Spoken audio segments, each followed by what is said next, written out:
Boa noite, igreja. Eu sou o Daniel. Que alegria estar aqui com vocês. Mais um domingo especial, onde nós podemos nos reunir como povo de Deus para celebrar a grande salvação do Senhor. E que bom estarmos aqui, que bom. Eu queria que você abrisse o livro de Jonas, no capítulo 4. Se você estiver com sua Bíblia, se você estiver com seu tablet, se você estiver com seu smartphone, abra por favor sua Bíblia. Nós queremos hoje falar algumas coisas da vida desse profeta e, em nome de Jesus, conduzir esse tempo com o Senhor. Jonas, capítulo 4, verso 1 e 2. E aí você deixa a sua Bíblia aberta para que a gente ministre ao Senhor a palavra e vamos ver o que Deus tem para falar com a gente.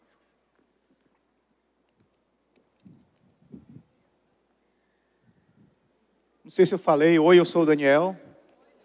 Tá, estou aqui lembrando, acho que eu não falei, né? Isso tudo deixou Jonas aborrecido e muito irado. Então, orou ao Senhor. Antes de eu sair de casa, não foi isso que eu disse que tu farias, ó Senhor? Por esse motivo fugi para Tarsis.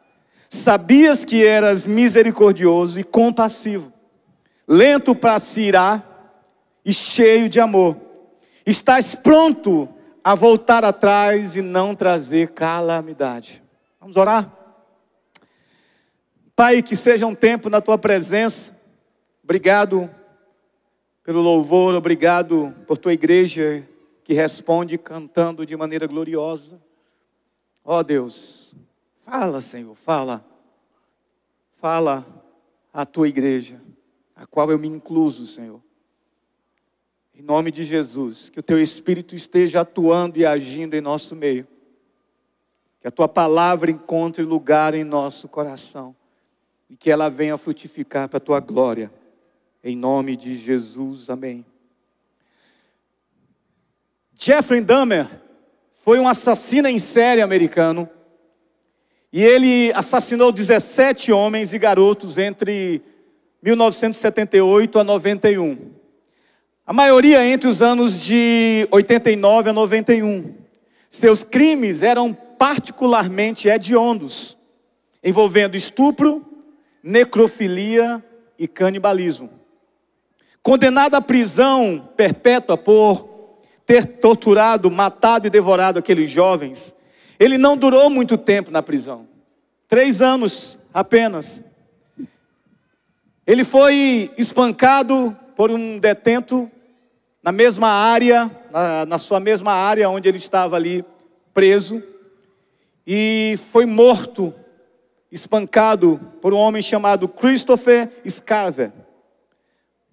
Curioso na história de Jeffrey Dahmer é que ele, nesses 3 anos, ele passou a receber visitas de um pastor, e esse pastor falou do Evangelho da Graça para ele. E nesse tempo ele acabou que crendo no perdão de Deus para alguém como ele. E ali ele entregou sua vida a Jesus.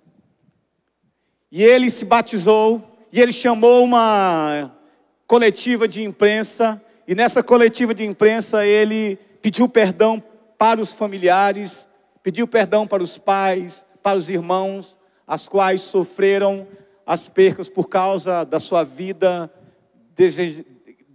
desregrada, a sua vida maléfica. Mas agora ele falava, agora eu tenho uma nova vida, eu criei em Jesus, e ele agora mudou a minha história. Pense um pouco sobre isso. Christopher, que estava ali no mesmo corredor, ficou indignado. Na cabeça dele, Deus não poderia de maneira nenhuma perdoar um homem como Jeffrey Dahmer. Não existe redenção para um homem como esse. E assim ele o assassinou com a justificativa de ter sido um instrumento de Deus. Irmãos, a graça sempre vai escandalizar o mundo por não conhecer o Evangelho de Jesus Cristo. Eu estou chamando essa mensagem de o escândalo da graça. Jonas, o livro de Jonas, narra a história de Deus. O Deus que intervém, o Deus que não está inativo, vendo suas criaturas seguindo a própria sorte. Aqui é Deus chamando uma nação ao arrependimento. E não, você não ouviu errado, esse livro não é sobre Jonas. Esse livro não é sobre a baleia. E se você participou da escola bíblica dominical, eu sinto lhe dizer, mas a sua professora se equivocou dizendo que era uma baleia. Não era. O livro de Jonas não é sobre isso. Nem é sobre um grande avivamento que posteriormente, por causa da mensagem de Jonas, veio a acontecer. Mas sobre um Deus, e somente um Deus que é soberano na condução da história do homem. Deus governa soberanamente a minha história e a sua história, irmãos. E Ele não só governa, mas Ele age com um pecador, como eu e como você, com graça e misericórdia. Por isso que nós estamos aqui essa noite. Essa é uma mensagem difícil. Foi uma mensagem difícil para mim, porque é confrontadora, me confronta, me confrontou e continua me confrontando. Um consolo que vem sobre quem prega é que a mensagem é maior do que o pregador. Esse é o consolo, irmãos. Mas com toda sinceridade, às vezes é desanimador você pregar uma mensagem a qual você sabe que precisa se encaixar. Mas Deus usa pessoas imperfeitas para proclamar o seu evangelho. Por isso, a graça é maravilhosa. Porque a glória não está naquele que proclama, mas naquele que mandou a mensagem. A glória é de Deus, totalmente de Deus. Jonas é um profeta, filho de Amitai, profeta de Gat-Hefer, e seu ministério foi exercido no período do rei Jeroboão II. Ele reinava ali por volta de 793 a 753 a.C., e alguns acreditam que ele começou seu ministério quando Eliseu estava ali concluindo o seu ministério. Você vai ouvir um pouco sobre Jonas a partir do capítulo de 2 Reis 14, 25. Nessa época, Israel estava ali expandindo o seu território. Deus ouviu o clamor de Israel, que estava sofrendo por causa dos seus pecados. Levanta Jeroboão II para ver se as coisas se ajustam. E aí, por causa de uma profecia dada por Jonas, Deus cumpre essa profecia. Então imagina só, Jonas é esse cara importante agora, é esse profeta que tem o respeito, porque ele falou e Deus cumpriu. O problema é que o território de Israel começou e voltou a se expandir. O povo começou a prosperar, mas o povo não se arrependeu dos seus pecados. Então Deus decide chamar o profeta Jonas e dar a ele uma missão, uma tarefa difícil. Deus é o protagonista da história todo o tempo. Jonas capítulo 1, verso 1 diz: o Senhor Deus deu esta mensagem a Jonas, filho de Amitai: apronte-se e vá à grande cidade de Nínive, anuncie meu julgamento contra ela, pois vi como seu povo é perverso. Nínive é uma cidade que foi fundada por Nimrod. Estava situada a leste do rio Tigre, cerca de 880 quilômetros de Samaria, capital do Reino do Norte. Só para você ter uma ideia, irmãos, Jonas precisava caminhar 24 quilômetros por dia para chegar lá em um mês, em 30 dias. Era longe, era distante. A cidade era grande, protegida por grandes muros, um externo e outro externo.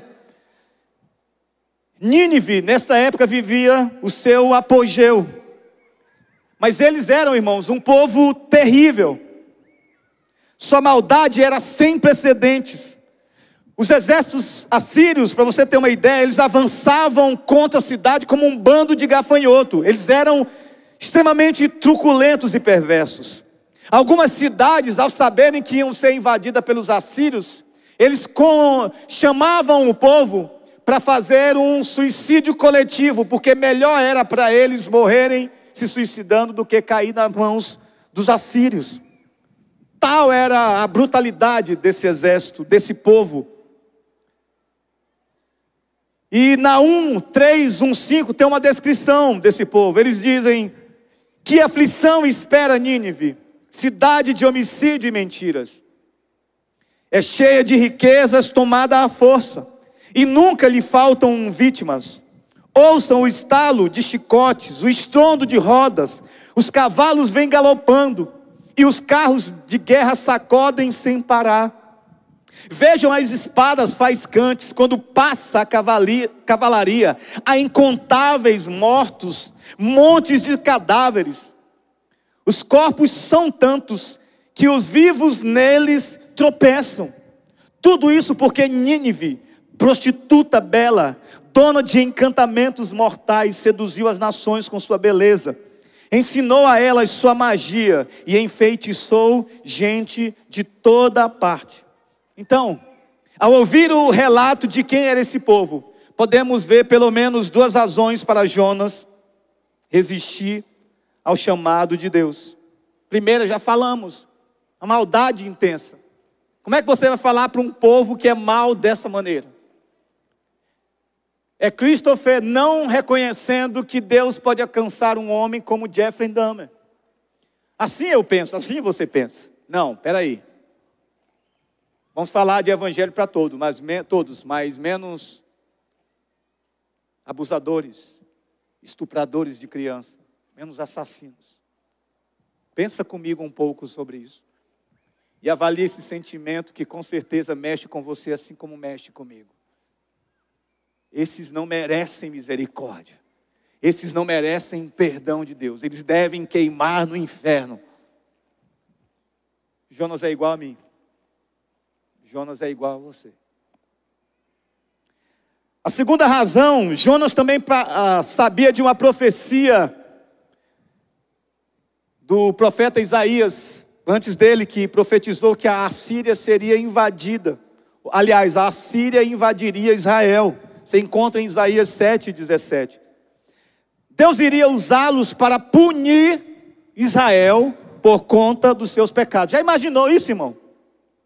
Você imagina saber que aquele por quem você ora, porque você tem derramado lágrimas, aquele por quem você queria muito que ele se convertesse, você descobriria que ele era alguém que estava abusando alguém da sua família, na sua casa. Eu quero levar você para o extremo. Porque o livro de Jonas nos leva para o extremo. Nos leva para o extremo daquilo que nós somos sem Deus. Homens terríveis, maus.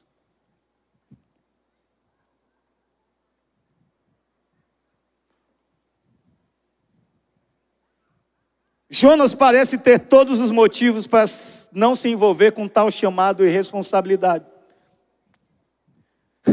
Jonas diz o que nós dizemos, o que eu digo para Deus. Senhor, você não sabe o que você está fazendo. Por que nós respondemos geralmente dessa maneira para com Deus? Por que Jonas respondeu dessa maneira para com Deus? Porque Jonas, irmãos, ele não confiava na bondade de Deus. Cantamos aqui sobre a bondade de Deus. Jonas não entende o plano de Deus e pensa, bem, talvez Deus não esteja pensando direito. Assim, sou eu. As coisas seguem outro rumo, então pensamos, ok, Deus, me deixa te dar uma ajuda, porque parece que o Senhor não está sabendo como conduzir a história. Assim desconfiamos da bondade de Deus. Tim Keller, comentando sobre Jonas, diz o seguinte: a raiz da desobediência de Jonas se encontrava em sua desconfiança na bondade de Deus. O que no final sempre pensamos que somos mais dedicados e os mais preocupados conosco do que o próprio Deus. Por isso queremos agir. Porque talvez a gente possa dar uma ajudinha. Jonas ignorou a misericórdia de Deus por não confiar que Deus é bom e conduz a nossa história de maneira sábia. Irmãos, não é porque o dia está nublado que o sol não deixou de brilhar, ele continua brilhando. Assim é a bondade de Deus. nos nossos dias mais tenebrosos, ela continua ali, perto de nós. Deus conduz soberanamente a história. Perceba como Deus age na narrativa. Ele está envolvido do começo ao fim. Já percebeu, irmãos? Deus começa falando no livro de Jonas e termina falando no livro de Jonas. Deus dá ordem ao profeta, capítulo 1, verso 1. Deus dá ordem ao vento, verso 4 do capítulo 1. Deus dá ordem ao peixe, verso 17 do capítulo 1, verso 10 do capítulo 2. Deus fala com o profeta Jonas novamente. Capítulo 3, verso 1. Deus faz crescer a planta, capítulo 4, verso 6. Deus manda um vento quente, capítulo 4, verso 8. Deus chama Jonas e começa a ensiná-lo, capítulo 4, verso 10. Deus conduz a história do profeta. Deus conduz a minha e a sua história. Ele conduz. Mas Deus aí vai tratando com o profeta. O profeta ouve a mensagem. E ele diz, não, peraí, deixa eu fugir aqui, porque Deus não está bem das ideias. E Jonas foge. Jonas era um cristão preconceituoso. Então Deus o coloca no navio com pagãos, aqueles a quem ele tinha raiva, ele detestava. Porque Jonas era um nacionalista. Jonas é aquele cara que idolatrava o seu país, a sua nacionalidade, a sua origem semítica. Jonas é aquele cara que falava, ei, eu sou de Abraão. Eu sou filho da promessa. Jonas não se sentava com um descrente. Jonas não olhava com compaixão para um descrente. Sabe, aqueles que às vezes são pessoas que você chega e diz, nossa, essa pessoa é intragável. Eu não sei você, mas eu de vez em quando faço isso. Misericórdia. É vergonhoso isso, mas eu faço isso. Eu me identifico com Jonas.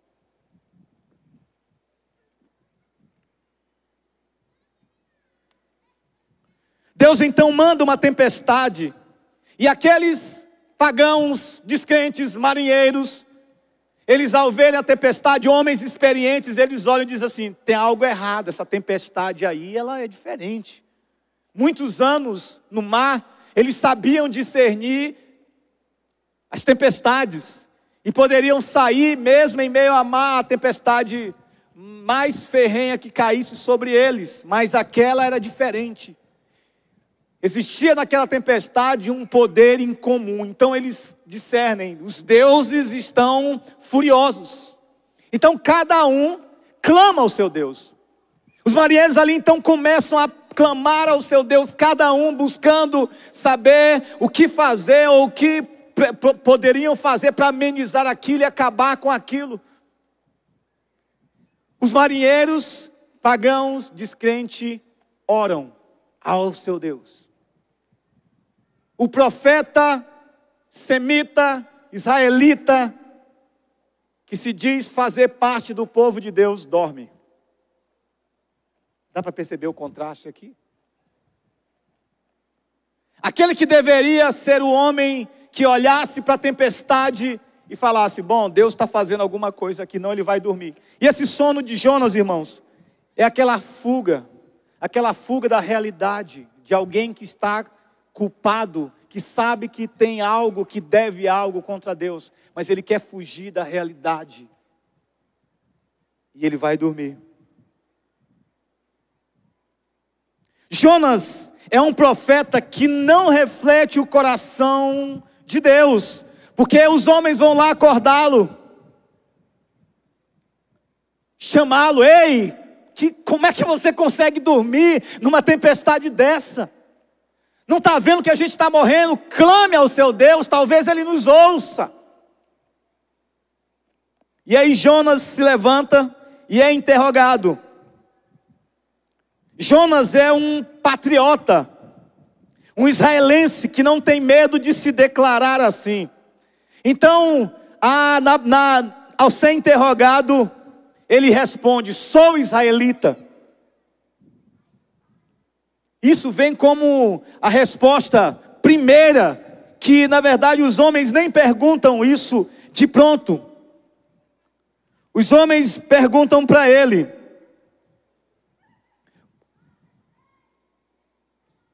Quem é você? Qual a sua profissão? De onde você vem? Qual a sua nacionalidade? A nacionalidade é a última coisa que eles perguntam. Jonas responde a primeira coisa. Aqui nós percebemos que há algo errado com o nosso profeta. Sou israelita. Ele não reflete o coração de Deus. Sua postura para com as nações pagãs era a mais desprezível possível. A ideia de graça era muito boa para ele, porquanto essa benesse caísse somente sobre Israel, sua pátria amada. Jonas era aquele cara, irmãos, que se via como alguém merecedor. Sou israelita, pertenço ao povo da promessa. Aquele cara que olha, aquele crente que olha com a Bíblia na mão, que passa de largo olhando e diz assim: misericórdia, né? Ainda bem que eu sou salvo. Ainda bem que não há mais condenação para mim. Ainda bem que eu não faço parte mais desse carnaval. Jonas é alguém que não reflete o coração de Deus. Os homens ouvindo o seu relato, porque ele aqui acaba assumindo a culpa, dizendo: mas essa tempestade eu sei, é por minha causa. Ao lançarem sortes, né? Ele reconhece, ele diz: essa tempestade é por minha causa, mas deixa eu fazer uma coisa. Não se preocupem, me joga no mar que ela vai acalmar. A idolatria de Jonas é tamanha que ele prefere morrer a falar da misericórdia e da graça de Deus para aqueles homens. Christopher se escandalizou com essa mensagem.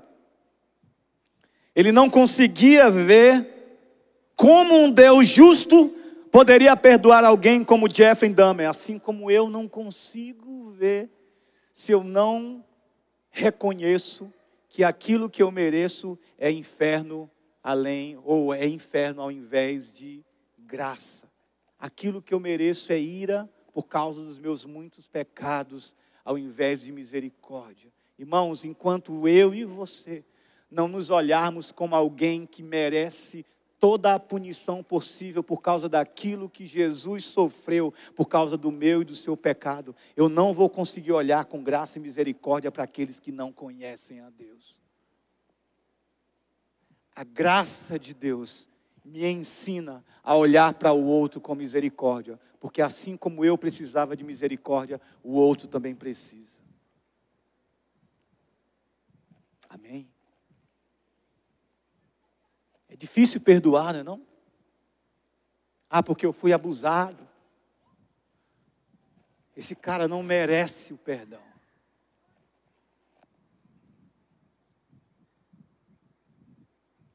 Jonas diz: lancem-me ao mar. Os homens temem tomar tal atitude e continuam a agir sem sucesso, tentando poupar a vida do profeta, daquele que não olha para eles com misericórdia. Olha o contraste, irmãos. A graça comum de Deus ensinando o povo de Deus como agir com pessoas diferentes.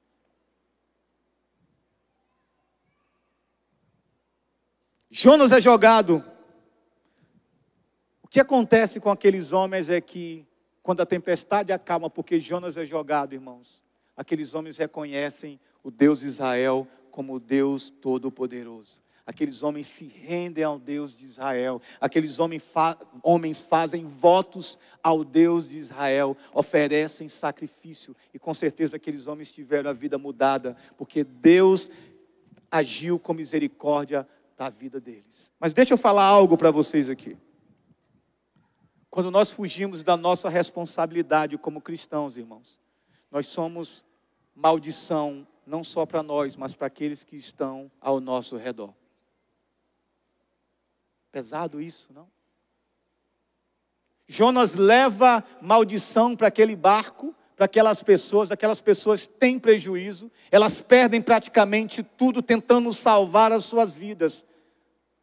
Quando nós, povo de Deus, igreja do Senhor, não exercemos o nosso chamado de proclamar as boas novas, nós temos culpa por causa daquilo que está acontecendo ao nosso redor. Porque Deus nos chama para proclamar que há sim um poder transformador no Evangelho de Jesus Cristo, porque Ele mudou a nossa vida.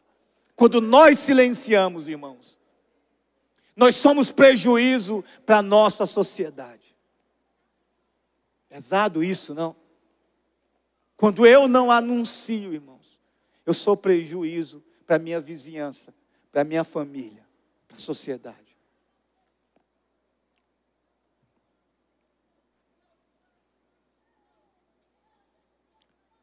Deus então aprofunda ainda mais o seu ensino ao profeta, levando a viver uma das experiências mais aterrorizantes de sua vida. Nosso coração duro só irá ser quebrantado por Deus na angústia que Ele mesmo nos leva a passar. Não é outro, é Deus que nos leva a passar. Sabe por quê, irmãos? Porque Deus insiste em sua misericórdia conosco, apesar de nós. Deus não desiste de nós, seus filhos. E Ele vai levar até o fim, mesmo que a gente tenha que sofrer, mesmo que a gente tenha que sentir dor. Como C.S. Lewis falou, a dor é um megafone de Deus.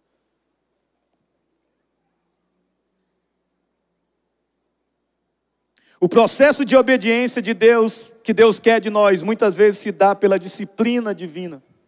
Jonas não entende até aqui o que é a graça e misericórdia. Deus aperta o profeta, leva-o ao abismo. Assim ele se quebranta diante de Deus e começa a se arrepender do seu pecado. A obra de Deus na vida do profeta é levada às últimas consequências. Deus leva Jonas à beira da morte. Capítulo 2, verso 1. Então, de dentro do peixe, Jonas orou ao Senhor, seu Deus, e disse: em minha angústia, clamei ao Senhor. E Ele me respondeu: gritei da terra dos mortos, e tu me ouviste. Nas profundezas do oceano me lançaste, e afundei até o coração do mar. As águas me envolveram, fui encoberto por tuas tempestuosas ondas. Então eu disse: tu me expulsaste de tua presença. E no entanto olharei de novo para o teu santo templo. Afundei debaixo das ondas e as águas se fecharam sobre mim.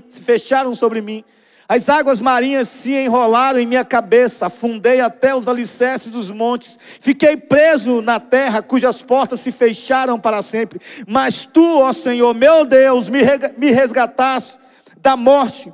Quando minha vida se esvaía, me lembrei do Senhor e minha oração subiu a ti em teu santo templo. Os que adoram falsos deuses dão as costas para a misericórdia de Deus. Eu, porém, oferecerei sacrifícios a ti com cânticos de gratidão e cumprirei todos os meus votos, pois somente do Senhor vem o livramento. Essa é a oração de Jonas. Então a primeira coisa aqui é que Jonas se vê como alguém que pecou e carece da misericórdia de Deus. Ele reconhece em meio à angústia que precisa da misericórdia divina e clama ao Senhor. Verso 1 do capítulo 2. Ele reconhece que é Deus, somente Deus que está fazendo aquilo. No verso 4, não é outro. Deus está agindo contra Jonas. Ele, na beira da morte, reconheceu que há esperança para aqueles que confiam na redenção de Deus. Quando ele diz... Verso 4, então eu disse: tu me expulsaste da tua presença, e no entanto olharei de novo para o teu santo templo. O que Jonas está falando aqui, irmãos? O templo é o lugar do sacrifício. O templo é aquele lugar onde o homem se reconciliava com Deus. Então Deus exigia os sacrifícios, e ali eram feitos por meio do sangue aspergido no altar. O templo era o lugar onde as pessoas tinham a esperança de que os seus pecados iam ser expiados, porque Deus prometeu que assim faria se tudo fosse feito no templo. Então Jonas olha para o templo e reconhece que só ali ele encontra perdão, mas não é o templo em si, mas é o sacrifício feito no templo. Aqui nós temos uma lição preciosa, porque Jonas nos leva para o sacrifício de anos à frente, quando Jesus se sacrifica por mim e por você, e ali Ele paga o preço do nosso pecado, e aí a Bíblia diz que todo aquele que olhar para Jesus com fé, será reconciliado por Deus, e não viverá mais em condenação, mas será justificado. Jonas está nos ensinando que o sacrifício que nós precisamos por nossos pecados, é a morte de Jesus na cruz do Calvário.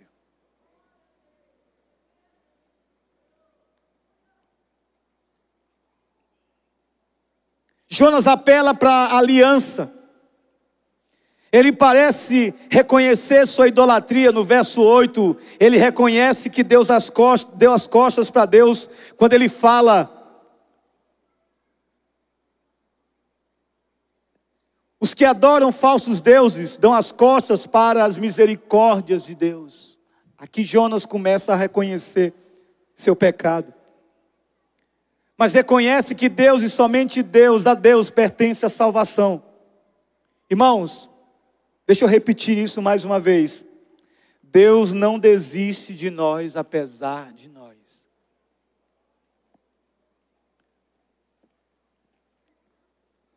Deus leva Jonas a experimentar em meio à tempestade e aflição sua misericórdia.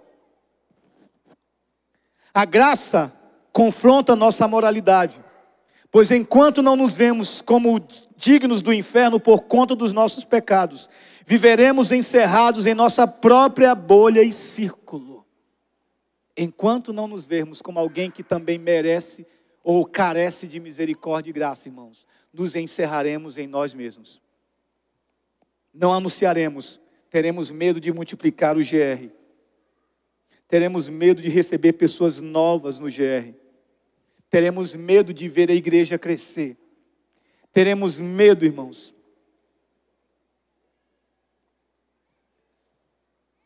Deus chama Jonas para sair da sua bolha religiosa e para confrontar sua idolatria velada. Deus sempre, irmãos, Deus sempre considerou todas as nações. Em Abraão ele disse: em ti, Abraão, serão benditas todas as nações da terra. Quando Deus chama Israel, Ele chama Israel para ser luz das nações. Jonas, como um profeta, ignora totalmente isso, porque ele ficou na sua bolha, ele ficou perdido nele mesmo. Tim Keller vai dizer algo interessante. Ele diz: misericórdia é o impulso que nos torna sensíveis aos sofrimentos e carências das pessoas e nos leva ao desejo de aliviá-los.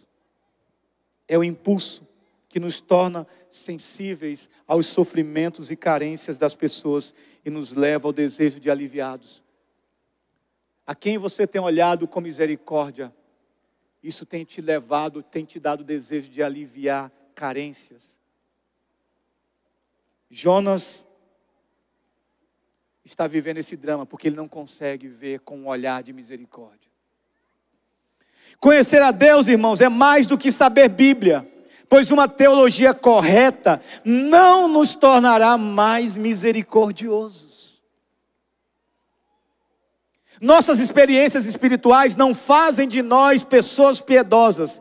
Para termos compaixão, precisamos quebrar os ídolos que nos aprisionam. Se nós nos vermos como merecedores da misericórdia divina, por sermos bons, agradáveis, sem muitos defeitos, a graça nos escandalizará, irmãos. Sabe por quê? Porque nós estamos encerrados na nossa bolha de bondade. Nós não somos bons, nós somos maus, mas Deus, que é rico em misericórdia, veio ao nosso encontro e mudou a nossa trajetória. Não há bondade em nós. O Evangelho não tem a ver com pessoas boazinhas. O Evangelho não tem a ver, irmãos, com as coisas que eu faço ou deixo de fazer.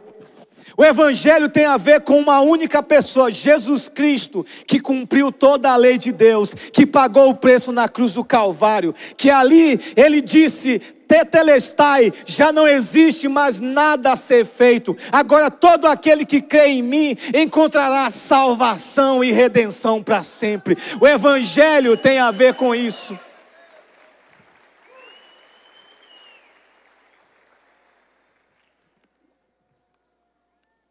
Não se perca em si mesmo. Não se perca em seus atos de bondade.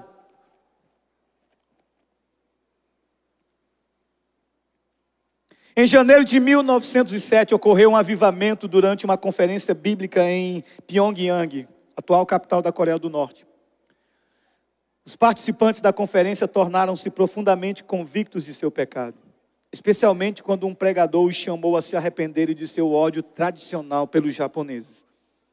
É evidente que os coreanos tinham aceitado as verdades fundamentais do Evangelho da Graça, mas ainda assim, essas verdades não haviam penetrado fundo bastante para que perdoassem os japoneses. Eles se sentiam moralmente superiores a uma nação que viam como opressora e cruel. À luz do Evangelho, no entanto, os coreanos presentes naquela conferência viram que perante Deus eram igualmente pecadores e condenados, juntamente com todos os demais seres humanos, ainda que resgatados pela mais pura e custosa graça de Cristo. Isso dissipou deles o orgulho e a amargura. Eles voltaram para casa com uma nova disposição de se arrependerem de suas transgressões. As pessoas iam de casa em casa para reatar relacionamentos rompidos e devolver as coisas roubadas. Os cultos estavam cheios de um novo poder. Assim é o Evangelho e a nova vida que agora vivemos.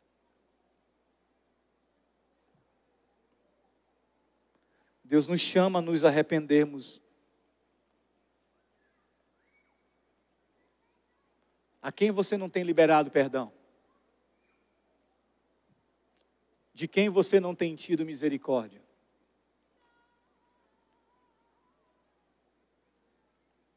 Irmãos, Deus coloca todo mundo no barco. Deus colocou a mim e a você no mesmo barco, para que Jesus fosse necessário. Se você não olhar, se eu não olhar para mim como alguém que carece da misericórdia de Deus, eu não receberei misericórdia.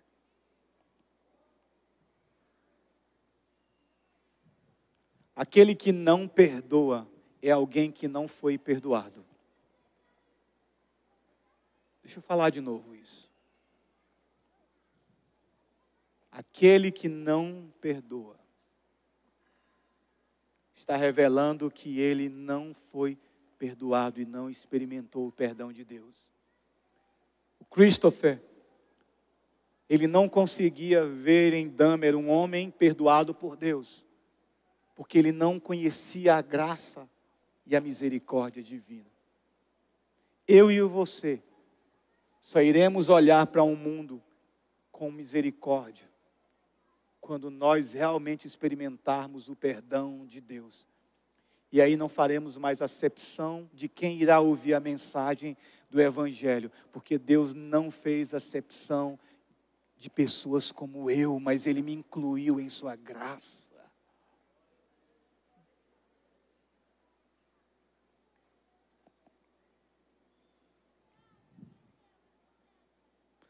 Assim Deus ouve a oração de Jonas.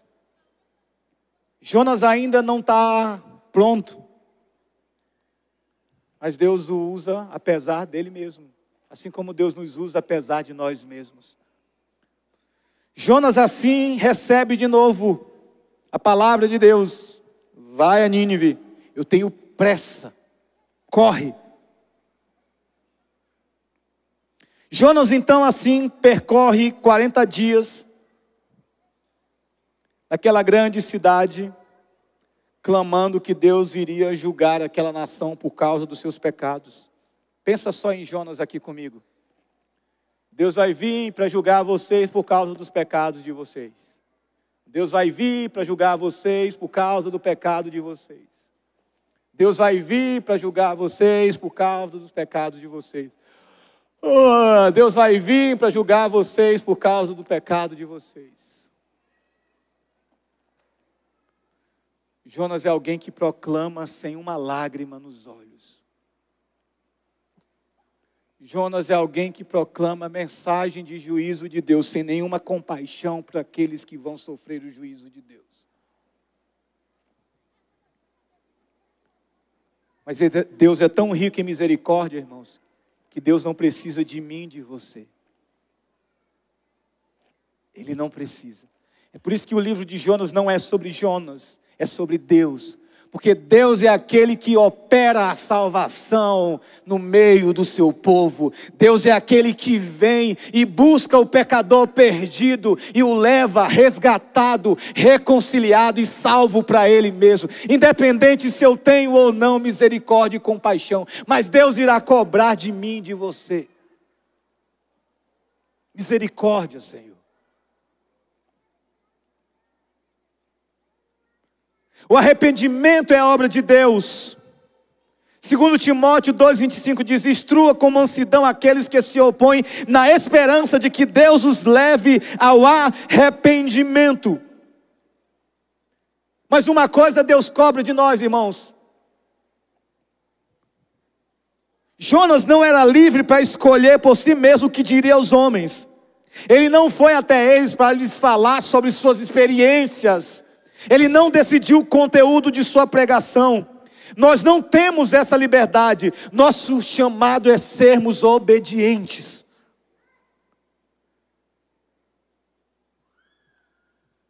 Um mestre chamado Elu disse o seguinte, portanto, teólogo chamado Elu disse o seguinte: portanto, nosso testemunho está firmemente ligado à palavra de Deus. O maior dos santos ou dos místicos não pode dizer nada de valor, a menos que seja baseado exclusivamente na palavra de Deus. Eu e você não temos essa autoridade. E o que acontece? Aquele povo se converte, aquele povo se dobra, aquele povo pede perdão, aquele povo se quebranta diante de Deus. Se fosse aqui na IBC, era palma sobre palma, era festa sobre festa, porque nós gostamos de ver pessoas se rendendo a Cristo. Mas sabe o que acontece, irmãos? Na IBC seria festa, para Jonas aquilo foi um dia de luto.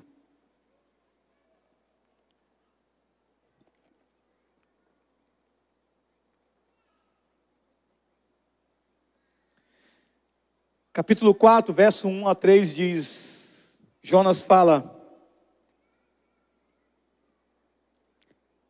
isso tudo deixou Jonas aborrecido e muito irado. Então orou ao Senhor antes de sair de casa. Antes de eu sair de casa, não foi isso que eu disse que tu farias, ó Senhor? Por esse motivo fugi para Tarsis. Sabia que és Deus misericordioso e compassivo, lento para se irar e cheio de amor. Estás pronto a voltar atrás e não trazer calamidade. Agora tira minha vida, porque eu não suporto ver o Senhor derramar misericórdia sobre um povo tão mau como esses. Já pensou, irmãos? A diferença de Jonas para Christopher, Scavel, o assassino de Dahmer, nenhuma. Só que o assassino do Dahmer não conhecia a graça de Deus e a misericórdia de Deus. Muitas vezes eu tenho a mesma postura.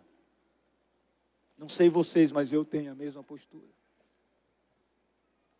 Às vezes nas minhas crises, nos meus altos e baixos, eu olho e digo assim: Senhor, por que ele, não eu? Eu sou mais justo do que ele. Senhor, eu oro todos os dias, eu leio tua Bíblia todos os dias, eu dou oferta. Por que ele, não eu? Maldita religiosidade. Maldito coração que se engana, tentando comprar Deus com boas obras, tolice.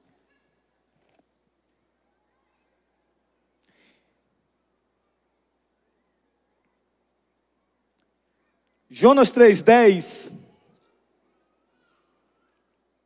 diz que quando Deus viu o que fizeram e como deixaram seus maus caminhos, voltou atrás e não os destruiu como havia ameaçado. Em outras versões, Deus se arrependeu. Mas essa declaração aqui, irmãos, não está se referindo ao remorso de Deus por um erro de julgamento, mas à remoção de julgamento por causa de um ato de misericórdia para com alguém que se arrependeu. Deus é alguém que ouve um coração quebrantado, irmãos. Independentemente, ei, deixa eu te falar uma coisa. Você talvez está nos visitando aqui e veio com crises e mais crises. Deixa eu te falar uma coisa. Deus não rejeita um coração quebrantado. na presença dEle. Deus ouve o clamor de alguém que se arrepende e busca salvação somente em Jesus.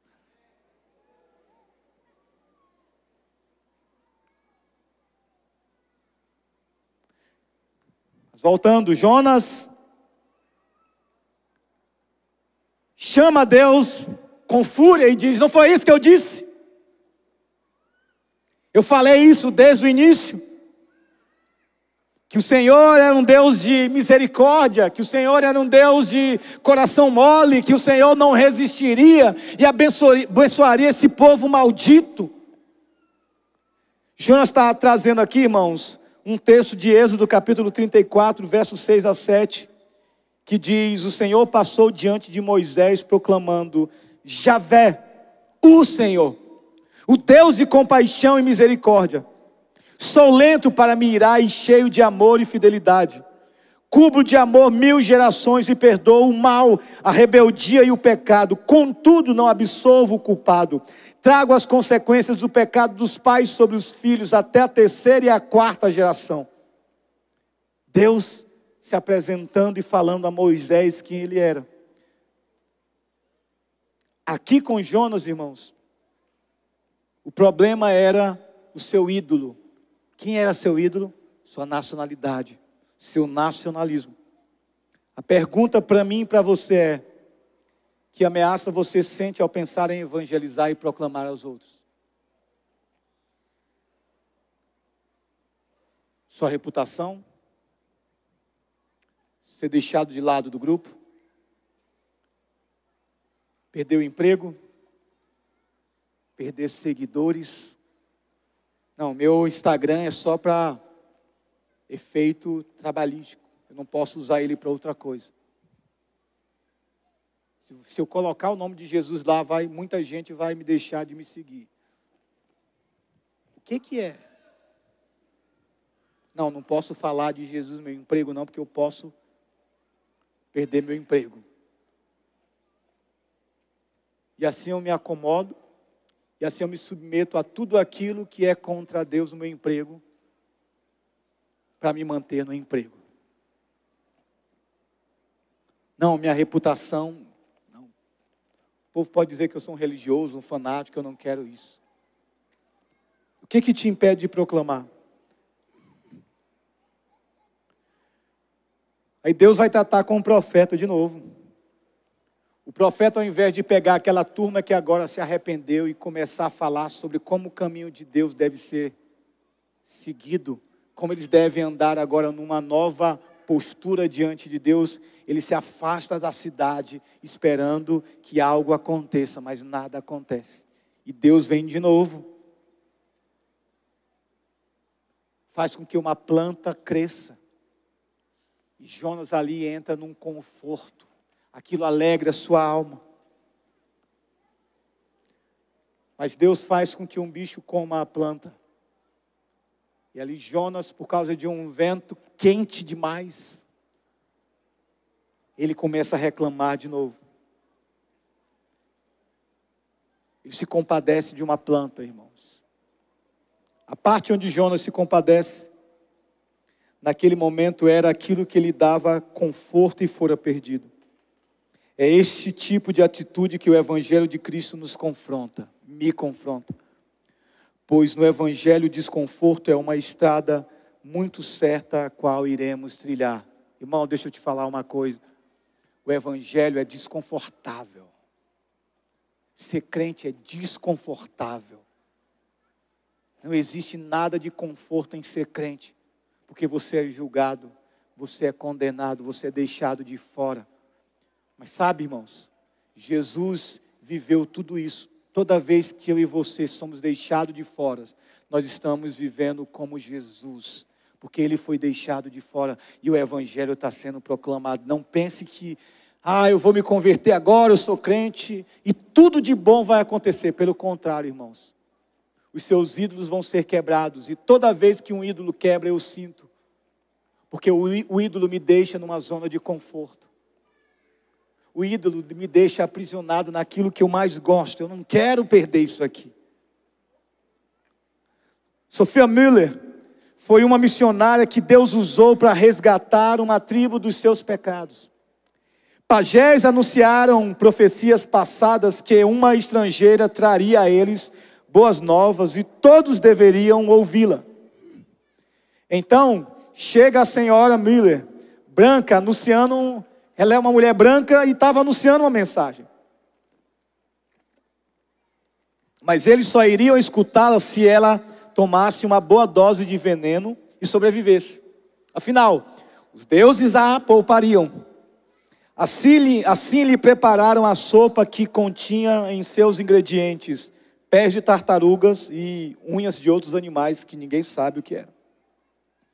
Imagina só.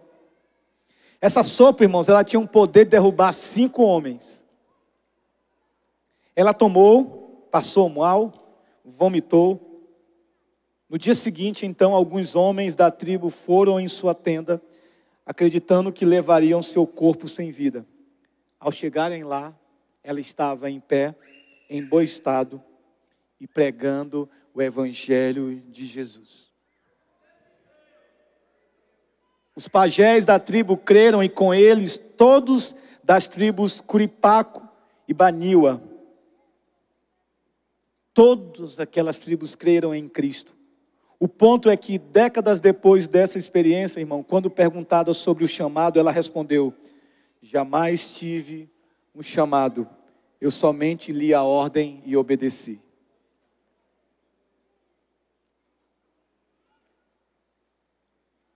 Você não precisa de confirmação de chamado. Eu não preciso de confirmação de chamado. Eu só preciso ser obediente. Ide por todo o mundo, pregai o evangelho a toda criatura.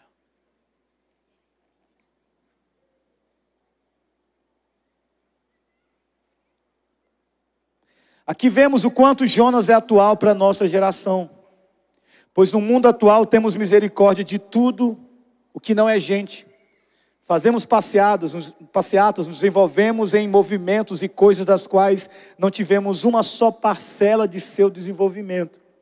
Deus mostra a Jonas que ele se importa com o perdido, com aquele que vive na iniquidade, com aquele que se vê independente.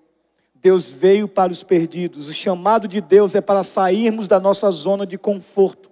Aqui ele nos aponta para Cristo, que renunciou à sua glória. Jonas está apontando para Cristo, irmãos, que renunciou à sua glória, abriu mão da sua glória, veio habitar no meio de gente pecador, gente que não prestava, viveu de maneira desconfortável, a fim de não nos vermos perecer em nossa miséria. Ele tomou o nosso lugar. Assim ele fez por Jonas, assim ele fez por mim, assim ele fez por você. Nós devemos, irmãos, ser imitadores do nosso Jesus Cristo. Aonde você está nisso? Aonde eu me encontro nisso? Irmãos, não é fácil. Eu sei que não é fácil. Essa semana eu tive uma experiência dessas. Saí com a Jaque pela manhã para algum lugar que eu não lembro agora, e voltando eu vi um homem bem perto da nossa casa, deitado lá. Olhei aquele homem, deixei a Jaque em casa, voltei. E as pessoas passavam, outros sorriam, outros estavam no canto olhando, meneando a cabeça. E aí eu fui lá, eu disse: rapaz. E aí eu peguei o homem. Mas sabe o que é a primeira coisa que passou na minha cabeça? Ele vai sujar meu carro. Triste, né? Meu carro está tão limpinho. O homem sangrando, morto de bêbado, sentindo dor. Peguei ele, levantei, coloquei ele no carro. Aí eu perguntei a alguém: vocês sabem onde é que ele mora? Ele falou: rapaz, ele mora bem aí, primeiro direita. Levei ele para casa, entrei na casa, deixei ele na cama ali. Mas o sentimento era de tristeza, a perceber que meu coração é mau, mesmo ajudando o outro. Porque ajudando aquele cara, eu estava mais pensando no carro que iria ser lavado depois do que no bem-estar dele. Você se identifica com isso? Pode fazer assim, né?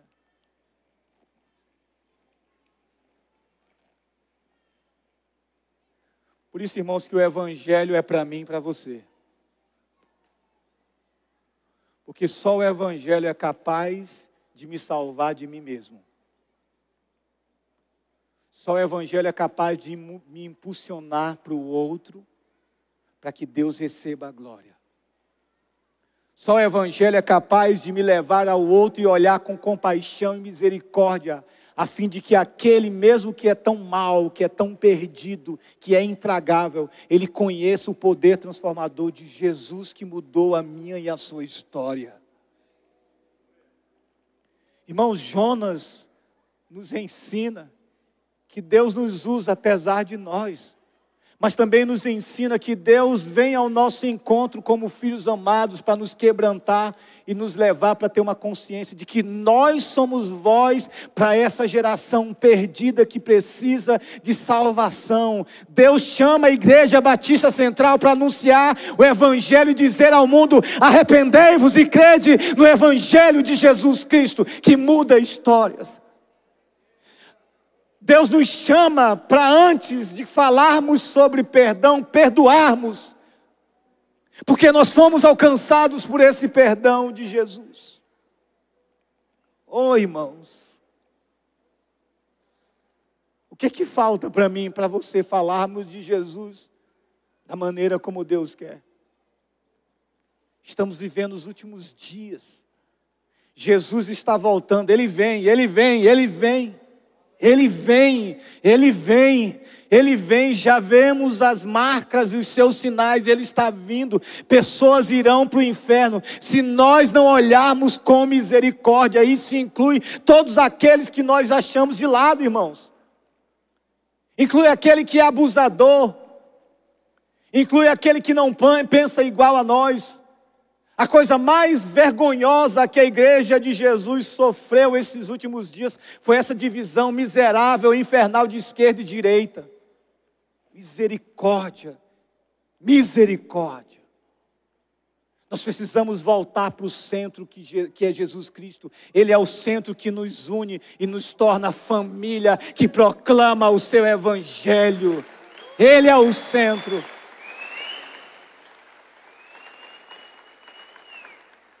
Misericórdia de nós, Senhor, misericórdia de nós, Senhor, misericórdia de nós, Senhor. Que o Senhor derrame o seu Espírito sobre nós e nos confronte sobre o lugar que nós estamos. Devemos sair do nosso lugar de conforto, irmãos. Viver o Evangelho na prática é sair do nosso lugar de conforto. É muitas vezes carregar alguém só, colocar no carro e ele vai sujar o seu carro. Isso é desconfortante. Vai deixar o cheiro ruim em você, isso é desconfortante. Jesus fez isso por mim e por você. Quando Jesus abre mão da sua glória e encarna, e se torna gente como a gente. E assim Ele assume o estado de humilhação, para que eu e você pudéssemos gozar da vida eterna, para sempre. Eu não sei como você chegou aqui, mas a minha oração é que você saia daqui perturbado. Eu quero ser muito honesto, irmãos, com você. A minha oração é que você saia perturbado e incomodado para dizer: eu preciso falar, eu não posso me calar, eu preciso falar do Evangelho de Jesus para aqueles que estão perdidos. Eu preciso falar.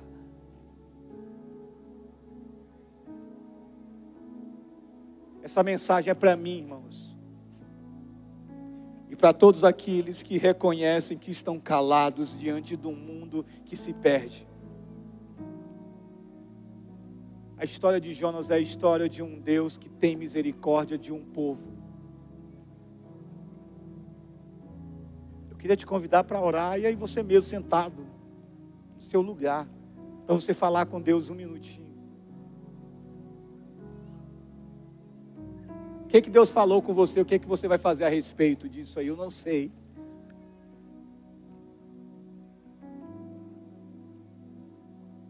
Mas se perdão precisa ser estendido, irmãos, para que você proclame o Evangelho, que o Espírito de Deus te leve a estender perdão. Se pecado precisa ser confessado, que o Espírito de Deus te faça confessar pecado. Se você não tem vivido o Evangelho de maneira consistente, consciente, que o Espírito de Deus te convença, te traga para assumir um compromisso real com Jesus, para que você viva de maneira intensa e apaixonada por Jesus. Ó, irmãos, Ele vem para buscar aqueles que creram e entregaram sua vida a Ele.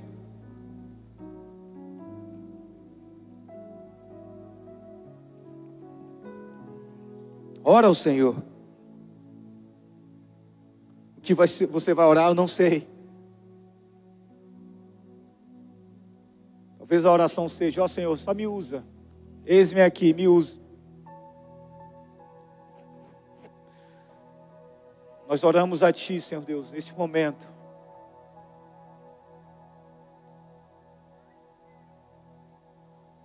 Que o Senhor nos quebrante.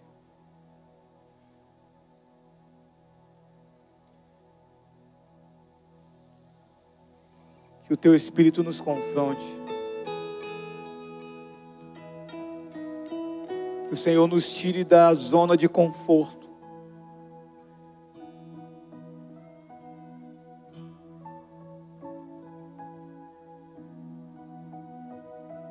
Usa-nos, Senhor. Usa-nos, Senhor. Usa-nos, Senhor. Usa-nos, Senhor. Quebra os nossos ídolos, Senhor.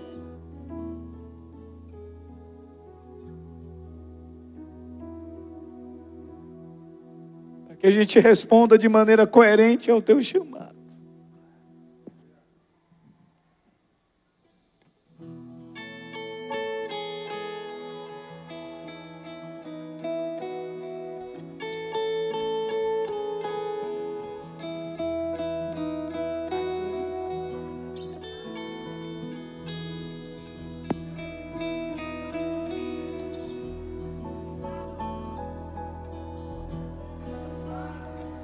Eu não vou parar.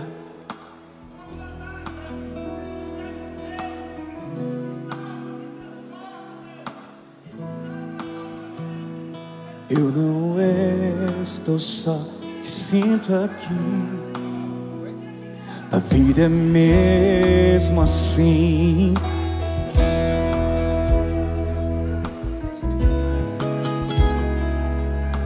Mas o Senhor está sempre a me proteger. Quando o vento sopra contra mim, eu me lembro o grande eu sou me enviou. Eu tenho um chamado,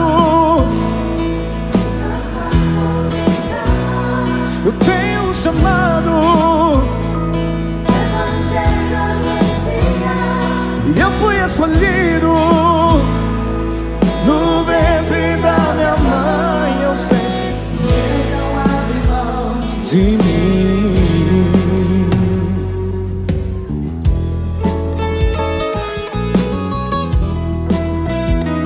A vida é mesmo assim. Tantas aflições eu tenho que enfrentar, mas o Senhor está sempre a mim. Te sinto aqui.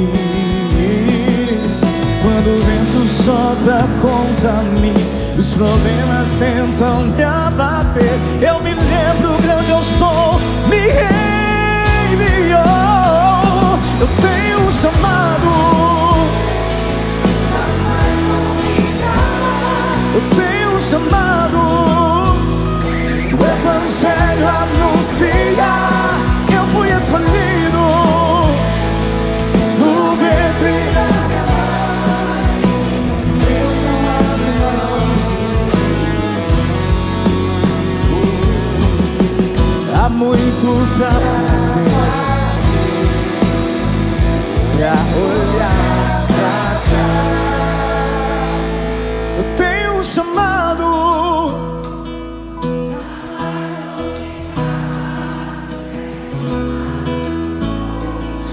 evangelho anuncia.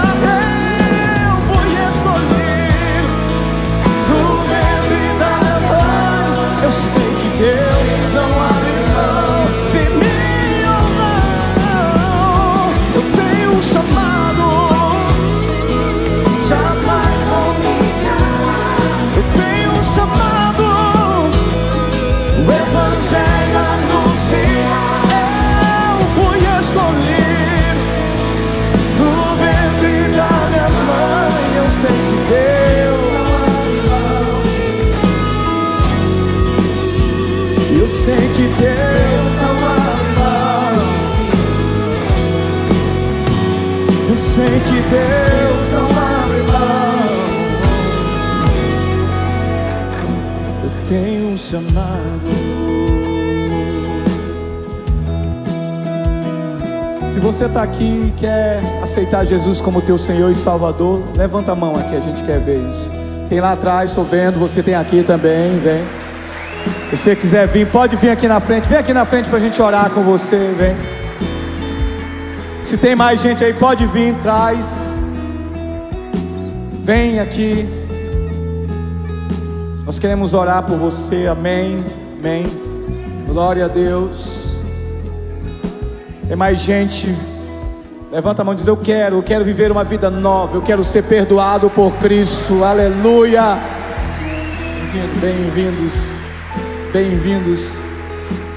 Se tiver mais alguém, esse é o teu momento. Pode vir, pode vir. Amém, amém, amém. Pode aplaudir, igreja de Jesus. Glória a Deus, pode vir. É hoje o teu tempo, chegou o teu momento, aleluia. Pode vir. Amém, querida, amém, amém. Amém. Se tiver mais gente, vem para Jesus. Esse é o teu tempo, esse é o teu momento. Tá vindo, pode aplaudir ao Senhor, querido. Aleluia, glória a Deus, glória a Deus. Amém, amém.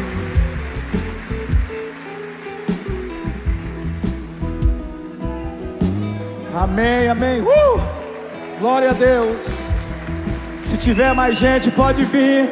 O tempo é hoje. O tempo é hoje. Hoje é dia de salvação. Hoje é dia de resgate. Aleluia. Você pode estender suas mãos para cá, querido. Nós vamos orar. Sejam bem-vindos em nome de Jesus. Senhor, nós oramos por esses que estão agora, Senhor, te aceitando como o seu Senhor e Salvador. Que em nome de Jesus o seu perdão os alcance, a tua graça os alcance, e que agora eles tenham uma nova vida, uma vida em ti, perdoados, em nome de Jesus. Pai, obrigado, porque cadeias foram quebradas essa noite, e o céu está celebrando em festa, aleluia. Deus abençoe vocês, tremenda graça, tremenda